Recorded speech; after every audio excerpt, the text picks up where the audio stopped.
The lyrics, are they, who's writing the lyrics? It depends on the song. Okay. It's kind of like the way we write everything. Half the song might be lyrics by someone, and I'll be like, I can't finish this. What do you think? This is the theme. Work it out. We work together. Okay. Like, well, 2080. That's.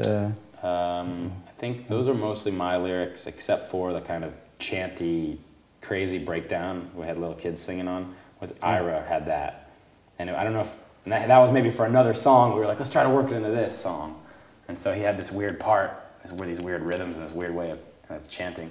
So it fit in with the rest of the lyrics that I had and the melody that I had for that song. I was like, cool, that's, it made it more dynamic. Okay.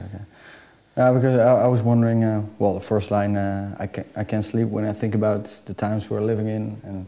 And is it, is it song about it? Does it have a message?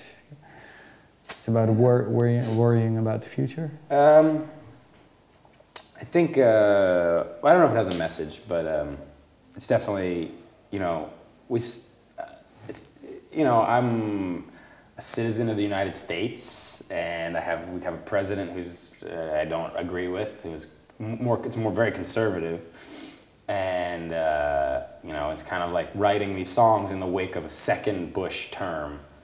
It's like you can't help but react to it, and so I don't know. That song was just kind of like sort of disenchanted with living in a somewhat it's maybe the contrast of living in a somewhat futuristic times with great crazy technology and iPods and fast computers and all this stuff, and then at the same time you have a kind of backwards, extremely conservative government and kind of a conservative mindset that's definitely pervasive in a lot of America, not the whole country at all, but that was definitely there. And you're at war, and it's so I don't know. I mean, it's more just like kind of a confused song, but I think it's hopeful.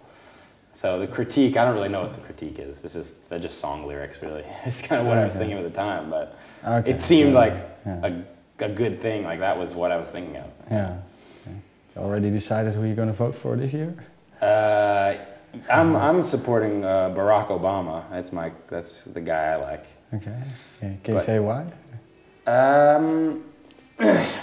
Well, I read his book. I liked him initially because of just kind of his policies, and he seemed very candid. He doesn't take money from lobbyists, which I don't know. I mean, I'm not sure how other governments work, but in the United States, it's a huge problem. You have people taking money from lobbyists, and that's really kind of corrupt.